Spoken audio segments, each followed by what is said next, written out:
Hello, everyone, and welcome back to our Fireside Chat. I'm your Inventor coach, Brian Freed, and we have Ali Aldridge and Max Chacon from Amazon.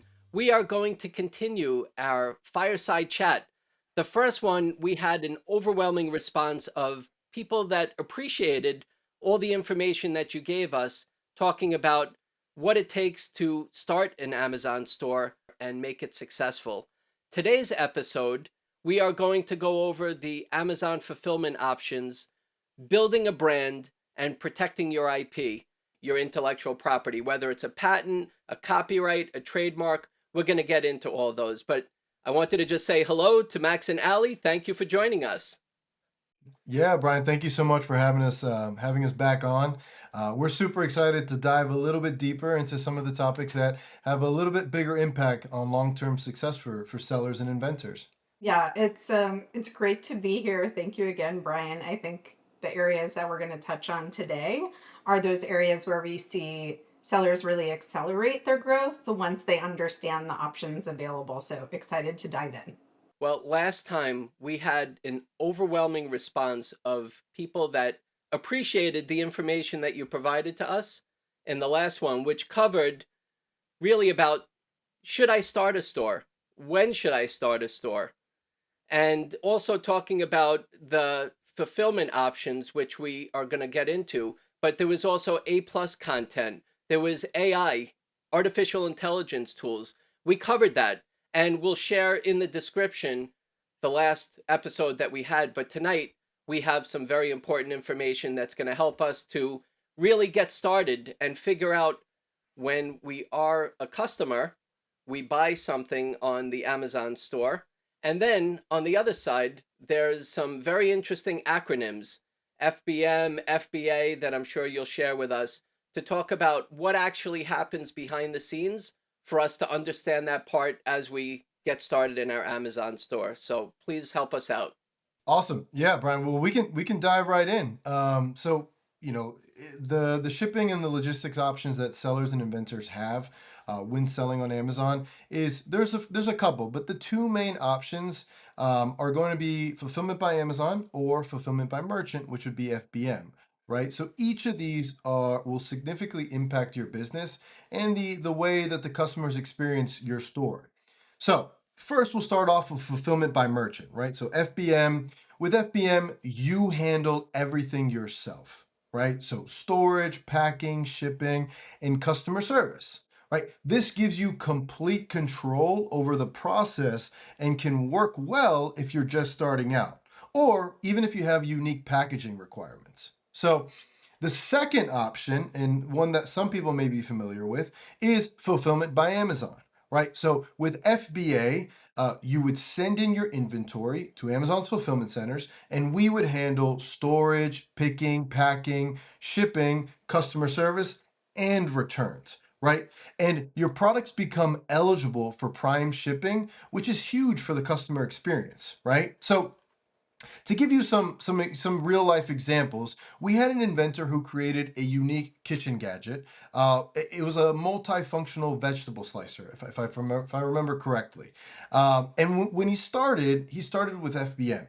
He was spending around 4 to 5 hours daily just on packaging and shipping orders, right? And customers had to wait roughly around 5 to 7 business days for that delivery. Right. So once he was able to switch over to FBA, customers could get their product delivered the next day with Prime. And he got the 4 to 5 hours back each day to focus on product development, marketing, and this allowed him to even launch 2 additional ASINs or products within the same year. It's very interesting, actually. I thought you were almost going to say there's an inventor, and it was me. I actually, I actually have a bunch of kitchen gadgets, and I started off as an FBM, fulfillment by merchant, and I used to get a ton of orders. I got picked up by some influencers, and I did some Yeah. marketing. I was kind of fulfilling them myself, and I would pile up my car. I'd bring my daughter with me. I'd have to pay her also, took some of the margin out, but Yeah. yes, it is time consuming. It's fun and you feel proud when you're doing it, but it's a lot of work. Yeah, Absolutely. I mean, I'll Absolutely. jump in, Brian, to say too, like the cool thing about FBA is exactly what you're saying, right? So it's the infrastructure that you get access to. There's 300 fulfillment centers in North America alone. There's a global network that can help you reach international customers. And I think for inventors specifically, this means you can focus right on product development and marketing rather than logistics. And FBA also gets you access to the Prime badge. So when customers are filtering, right, you are seeing results for Prime eligible products, and your FBA items will appear there, while FBM products will not. So that Prime filter, it's used by millions of customers. They want fast, they want reliable delivery, and your products are going to show up there. And of course, with FBA, Amazon handles customer service, like Max said, but also in multiple languages, which is fantastic. And they manage returns, which I think for new sellers can be really daunting to handle on your own. While it might elicit a great sense of pride, it could be something that adds a lot of work to your plate when you're just starting out. So I think there's one other fulfillment option, multi-channel fulfillment, MCF, which I'll mention. If you sell on other e-commerce sites like your own D2C site or eBay or something, Amazon can help fulfill those orders as well from your FBA inventory. So it's a great option for sellers who want to maintain their D2C site while leveraging Amazon's logistics network. So yeah, MCF orders are pretty cool too because they're automatically shipped in unbranded packaging, which means it's without Amazon logos, and your customers are seeing it as coming directly from your brand. It's very interesting. I know the term 3PL, which are pickers, packers, and shippers, and Amazon can actually act like that for you. So it can go through, even though it might be an Amazon competitor, if there is any competitors to Amazon, but to be able to handle that is fantastic. What does that process actually look like behind the scenes? Yeah, yeah, that's a great question, Brian. Just because a lot of times it can, Ali was saying, it can be a little daunting, right? Like, what do you mean ship to FBA? Somebody else is going to do it for me? But no, I mean, let's start with another example, right? So let's say you're an inventor with a new fitness accessory, right? So maybe it's a portable resistance band or some types of exercise machine, right? The FBA journey could look like this. So first, you would create a shipment plan in Seller Central, right? We covered the basics of Seller Central, but once again, that is the dashboard you'll run your entire store from.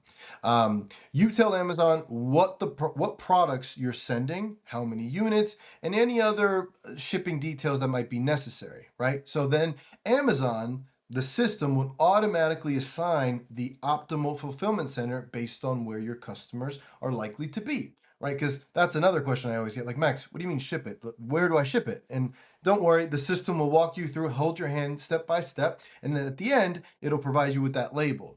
But going back to step by step, next you would prepare your products according to Amazon's guidelines, right? So that includes proper labeling, and each unit needs to have an FN SKU, right? So that's just a fancy an Amazon way of saying the SKU number. Just add the FN in the beginning, which would be fulfillment network stock keeping unit, right? That label that Amazon will provide you with, right? So for our resistance band example, you'd have to make sure that the bands are properly packaged to prevent any tangling, and that way that they anything that it may need to include any safety information, you can package it nicely yourself, and then you would ship it to the inventory to Amazon, right? You can use Amazon's preferred or partnered carriers for discounted rates, or you use your own shipping method, right? It's ultimately your decision.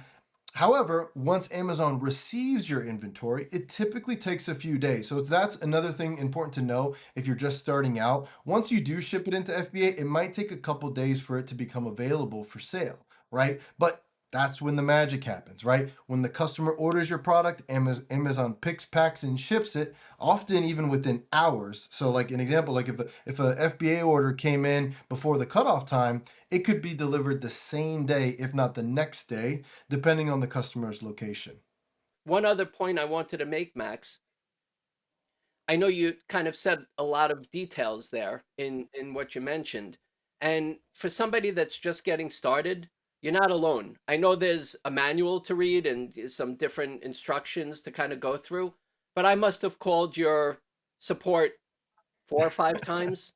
So easy, very, step by step, guiding me through what to do, and it was once that was done and I understood what my responsibilities were as a fulfillment by Amazon, seller, I was fine. Now it's the other day I sent out a bunch of boxes, different, SKUs to, Yeah, your warehouses, so it's nice and easy. But, love that. Love that. I wanted to ask, so Ali, when inventors are kind of getting ready to put their products on, maybe they start with fulfillment by merchant or they start with fulfillment by Amazon. How do you decide which one is the right fit for you?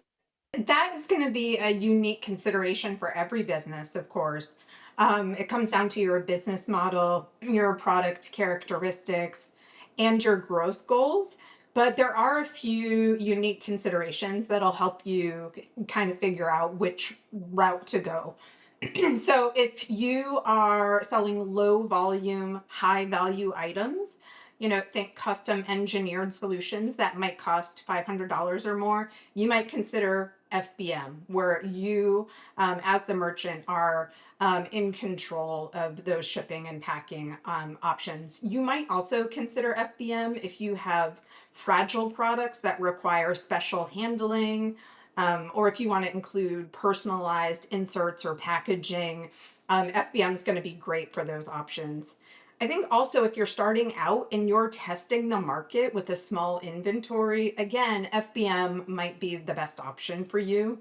Um, and then, like, if you're shipping tables, I'm looking at the table that I'm sitting at, that might be an oversized item, furniture, large desks, items that require special handling, white glove delivery. Those are all going to be options where FBM might be the best consideration for you. I remember working with a seller that had a specialized medical device accessory. And because it required that specialized storage conditions, came with personalized fitting instructions, FBM really did make sense initially. And then his volume grew and he was able to streamline some of his options. He standardized the packaging. He did transition to FBA, just kind of like what you were describing, Brian.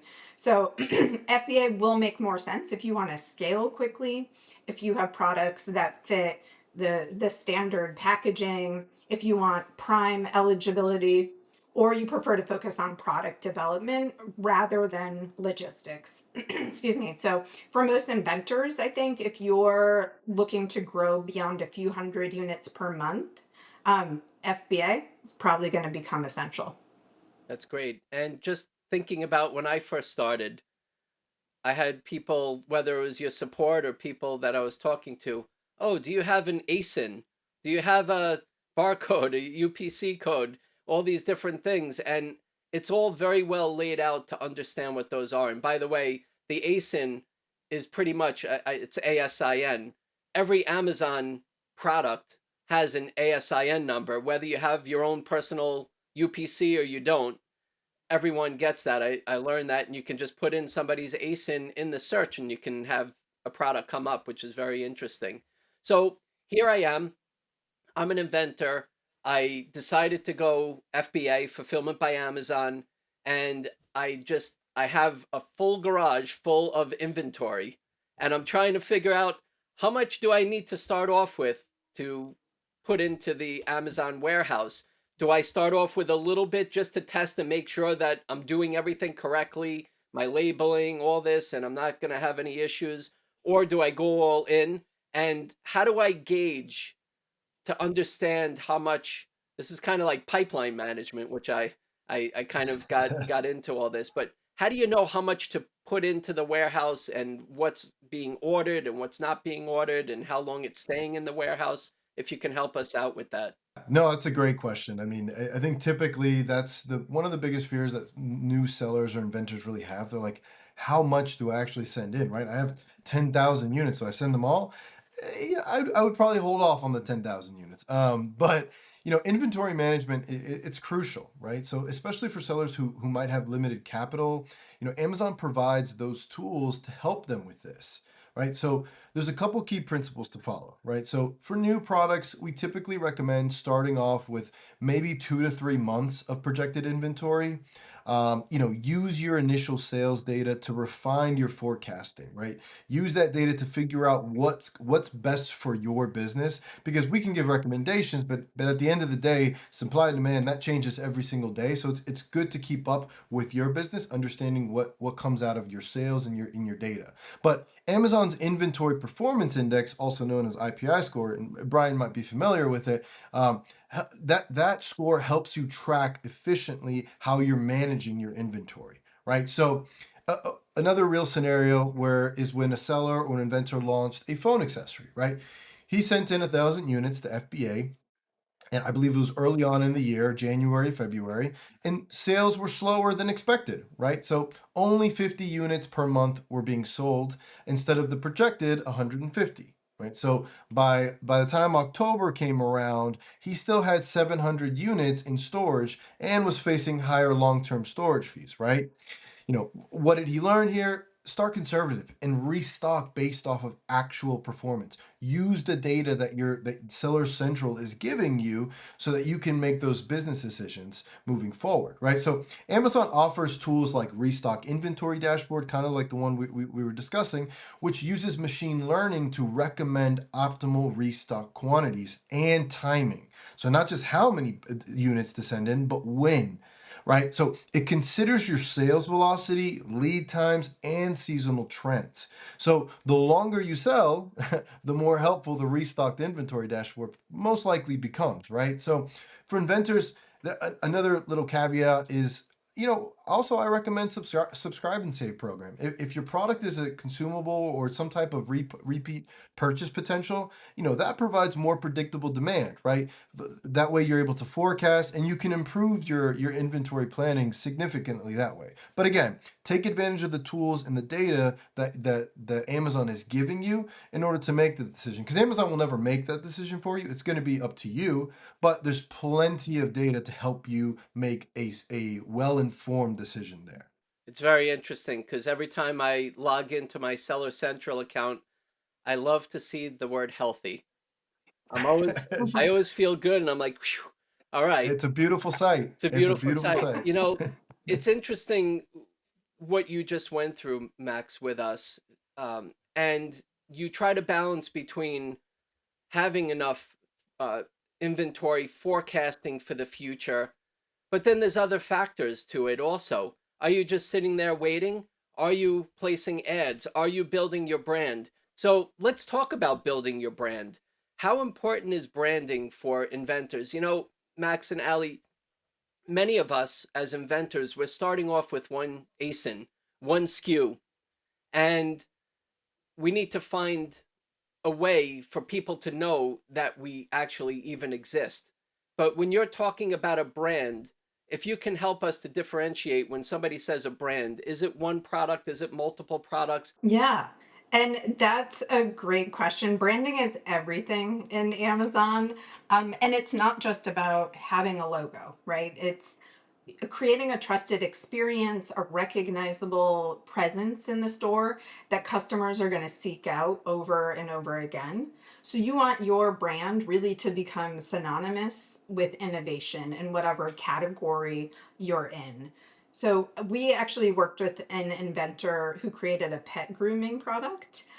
So initially, right, that's a really crowded category, and she used kind of strategic branding, telling her story as a professional groomer who invented the tool out of necessity. And she created educational content about proper pet care, through all of that, she was able to build a cohesive brand experience, and she kind of became an authority in her niche, right? So her sales increased exponentially over 18 months, and customers started searching for her brand name and not just her product. So that's kind of a beautiful example, I'd say, of building a brand within Amazon and a unique voice. The foundation for that is the Amazon Brand Registry program. So we touched on that in our first conversation with you. To enroll in Brand Registry, remember you need a registered trademark for your brand name. It unlocks tools like A plus content, the brand storefront, enhanced brand protection. It also gives you that kind of enhanced level of brand protection through predictive automation. It proactively removes suspected counterfeit listings. It does unlocks advanced search and reporting tools to find potential infringements.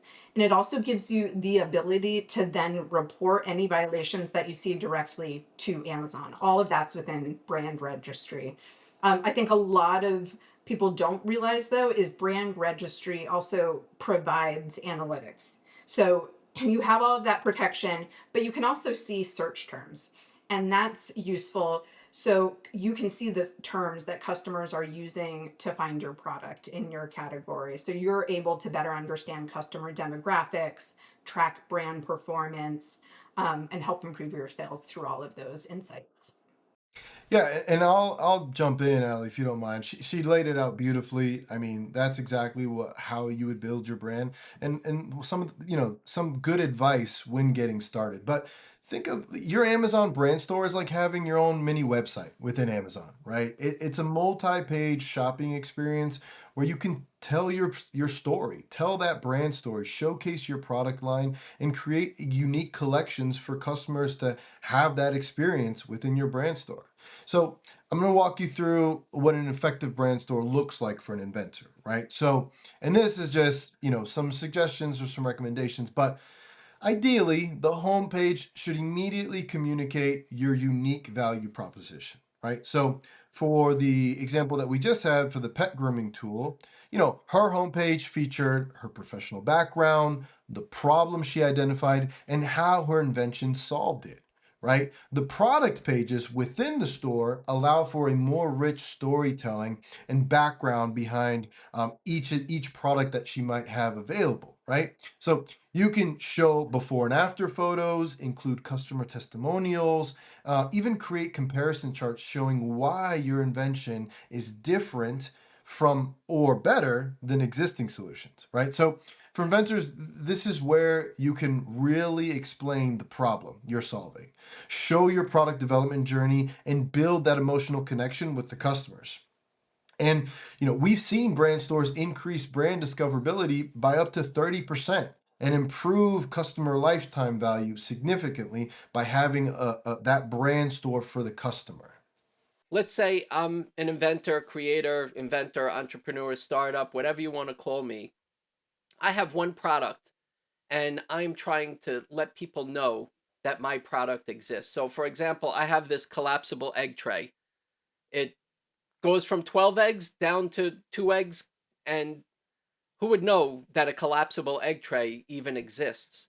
So, what I have to do is I have to let people know, if you're looking for an egg storage container, you might like this. Consider this, or maybe I'll pay for an ad or whatever it is. But I know that that's an important tool, not only for ranking, but also to be seen. And you got to put in to be able to get out. I believe that's how most things work in life, but it does on the Amazon store as well. So I know that even earlier when you talked about the dashboard and all the tools and resources, there's a lot of things in there that are suggested, which I don't even have to figure out. I don't need to be some master Amazon store kind of admin. It kind of gives you all these recommendations. If you did this with A plus, you could get this much more. If you do this, if you do that, it's very nice. The same thing with your advertising tool. If Ali, if you don't mind, if you can explain to us the advertising tool for brand kind of building. Yeah, there's several options in terms of advertising for sure. Although if you only have one product, that collapsible egg tool, maybe there's only one that might make sense for you. But the advertising tools at your disposal are really powerful. It lets you essentially reach the customers when they're searching for those solutions that your product is going to help solve, right? So there's a couple options I'll talk through. The first is sponsored products.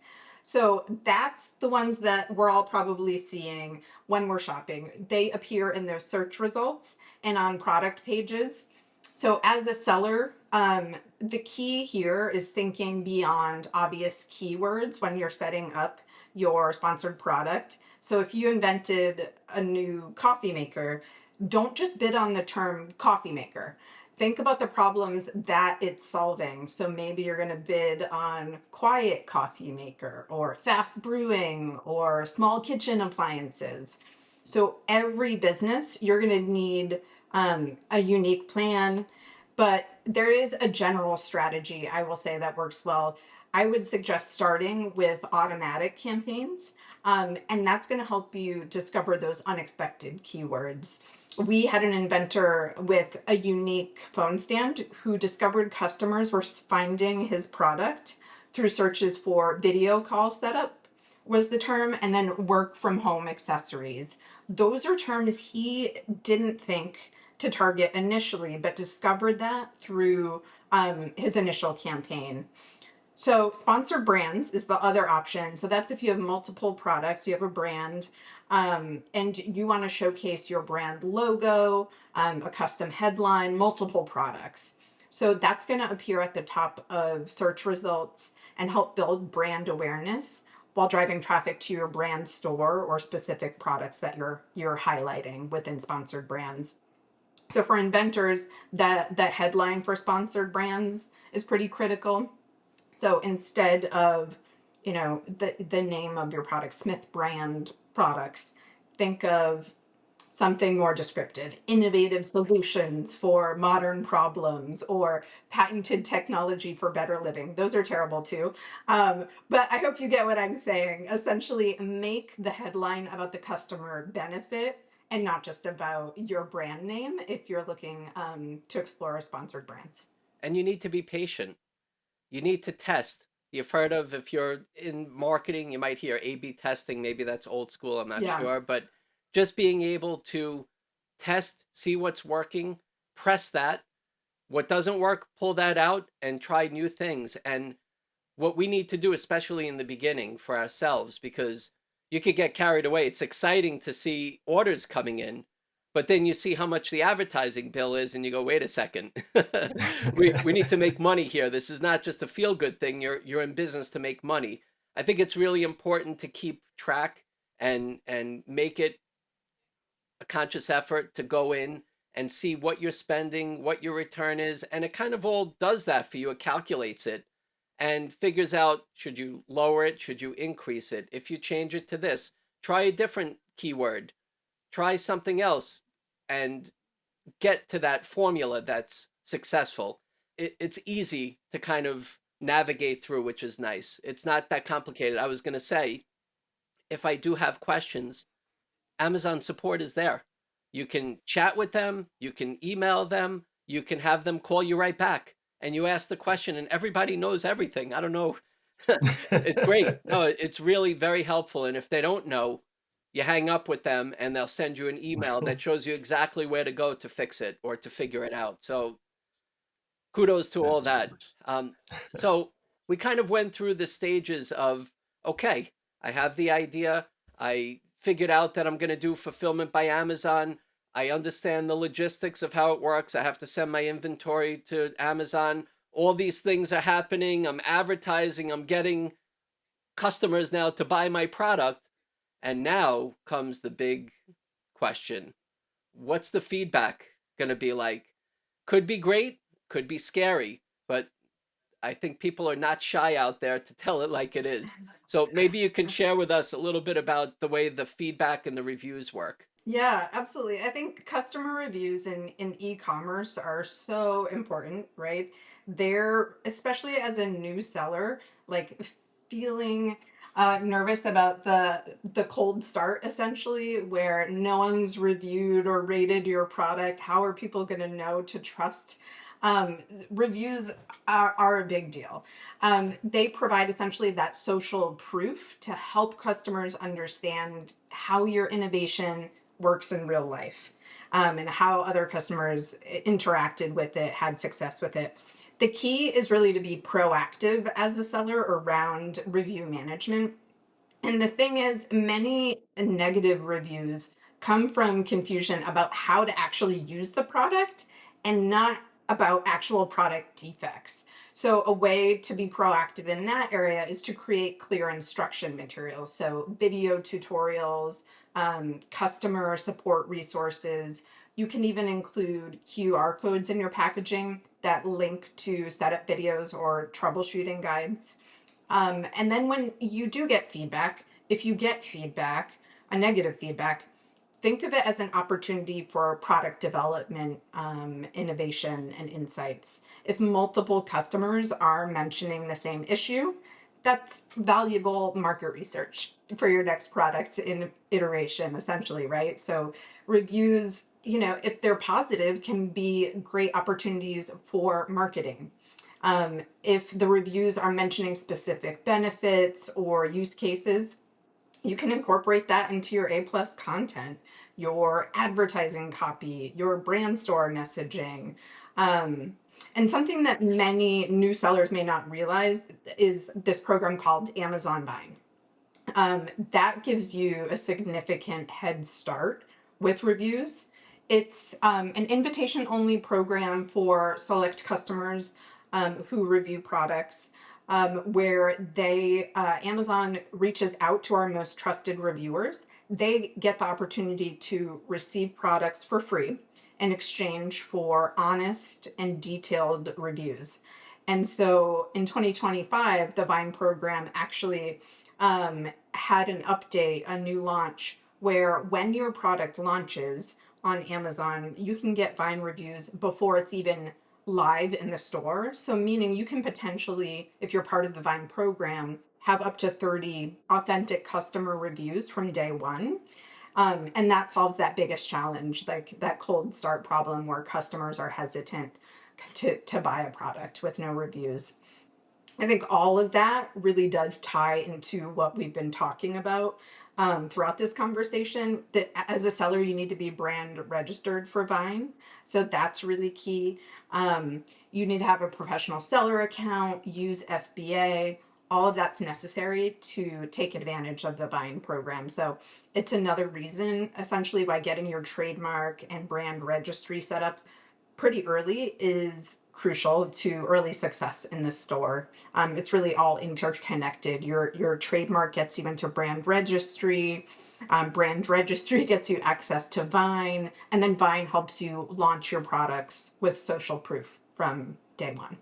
So I think one of the points you mentioned, Ali, about having, whether it's a QR code, whether having just a simple sheet or something to let people or remind them of how it works or how to install it or how to assemble it, whatever it is, makes a huge difference, because all this is great and the feedback is great. But usually when the feedback is great, they're keeping it. When it's not, it's most likely getting returned. So you want to avoid those too. So you can stay healthy and have, when you open up your Amazon store Seller Central account, you feel good and you don't have those issues. But Exactly. right, so here we are. One of the more important topics that I really like to dive into is intellectual property protection. And I know Amazon, I've had the experience of going through what you call your Apex program. And so I'll just give you a quick example. So I had a product that I was on QVC with for many years. I did well, and it's been in major retail stores. And I took a pause for a little bit because I kind of separated from my licensee. And while that was happening, all of a sudden I took a break and I looked up and I see over 50 sellers selling my product, and I went through and I filled out the Apex information, which hopefully you'll explain in a minute to us. But once I did that, I was in the files of Amazon that if anybody ever does that again, similar to my product, I can take them down or Amazon can take them down very quickly. So if you can explain to us how that Yeah. was possible for me and for other inventors, entrepreneurs that happens to, and when it doesn't necessarily happen that way, if you can help us to kind of go through that. Absolutely. Yeah, no, I mean, it's really great for anyone listening, to have Brian kind of have been able to go through the process and him himself tell you about how it's helped his business. But I think overall, I think IP protection is absolutely critical, right? And that's something that Amazon very, very much emphasizes, and it holds at a high importance, right? And they've invested in heavily in several different tools to help sellers or inventors and their brands by protecting their innovations, right? So we've talked about brand registry, right, with some of the automated protections that brand registry has, but also you mentioned Apex, something that you've used, which is the Amazon Patent Evaluation Express program, right? So the Apex is basically it helps U.S. patent holders address suspected patent infringement quickly and cost effectively, right? So instead of expensive litigation that could cost hundreds of thousands of dollars, you can have a neutral patent expert evaluate the case for a much lower cost, right? And how Apex works is you identify a product you believe infringes your patent, submit your claim with evidence, of course, and the accused seller can respond, right? But a neutral patent expert, typically a patent attorney or a formal patent examiner, reviews both sides and makes a binding decision, hopefully within a couple months, if not sooner. Right. So for most inventors, that's important to know if you have a patent. Right. And it's really important for those of you that spend a lot of time investing and working on whatever patent it is that you're thinking about selling on Amazon.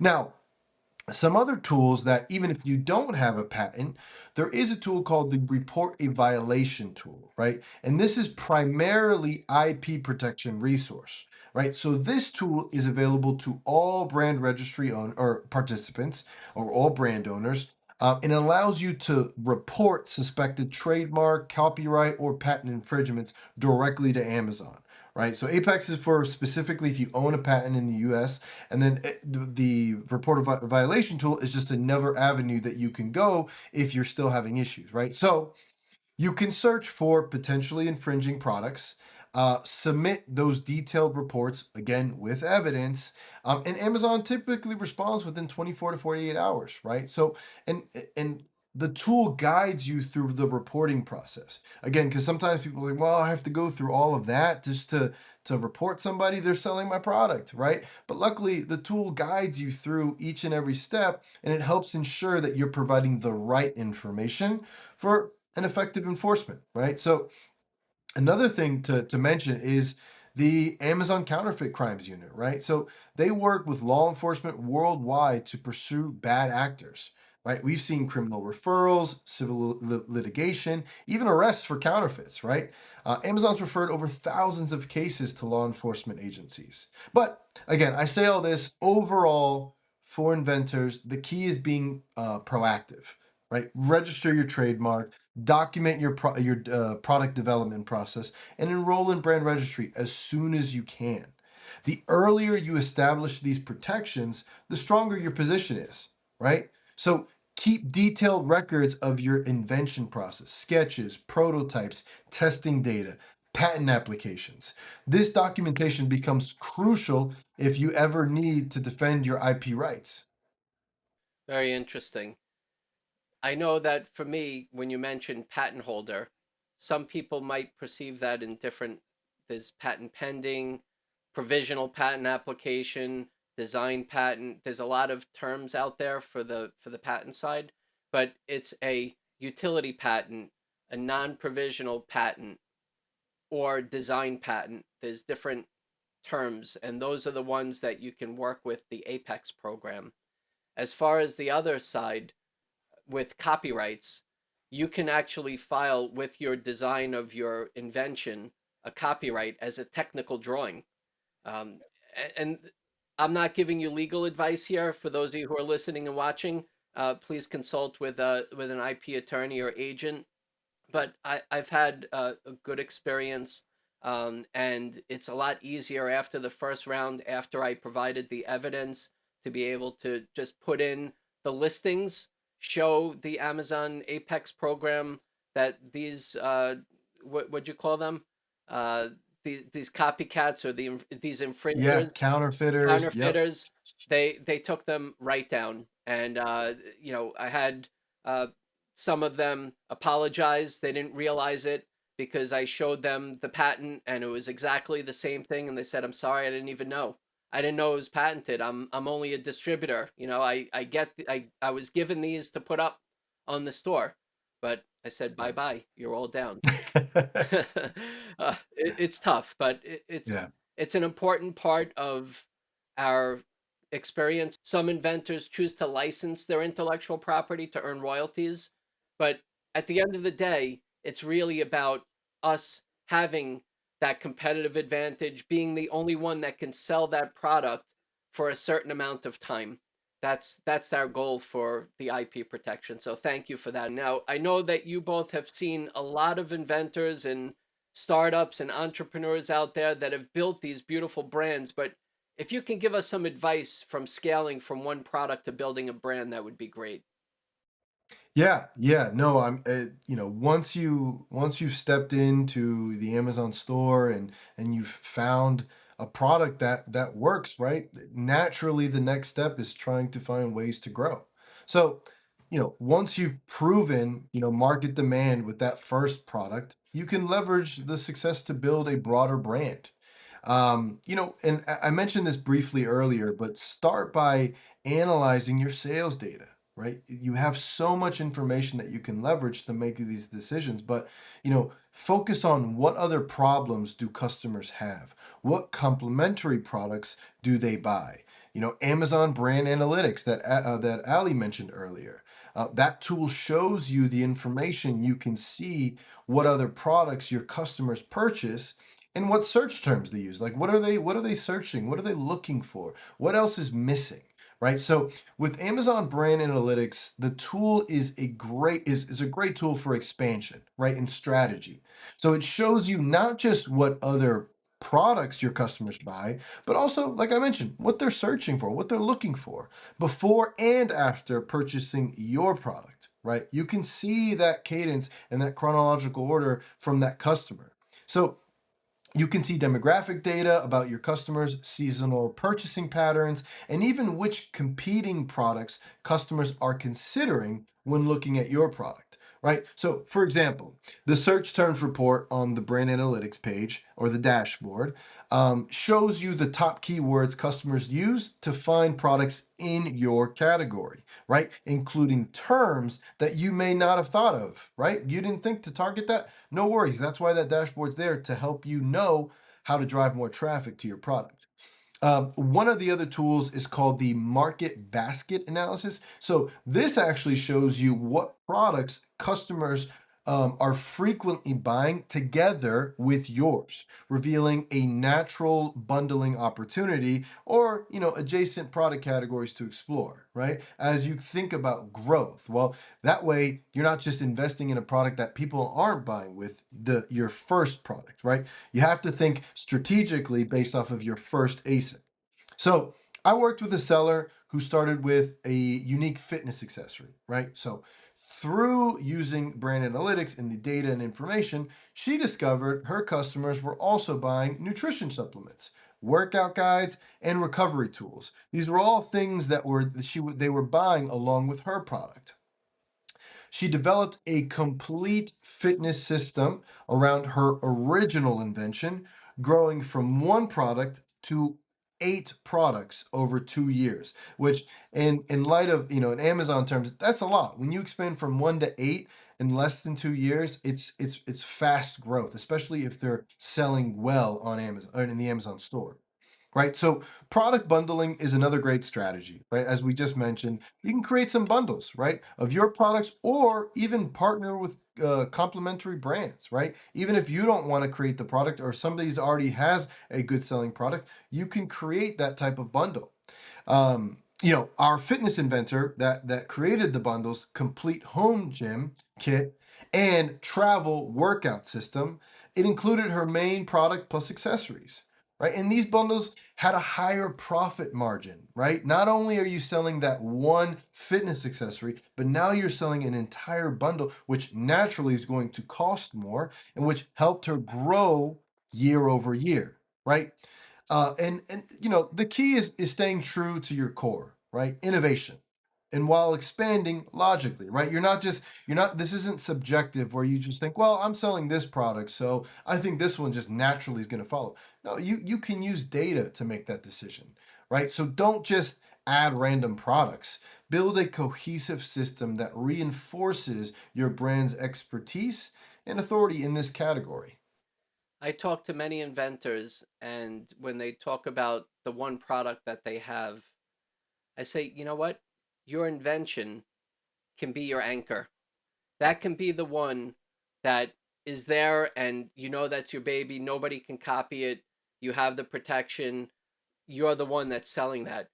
But now I'm driving all this traffic to that product.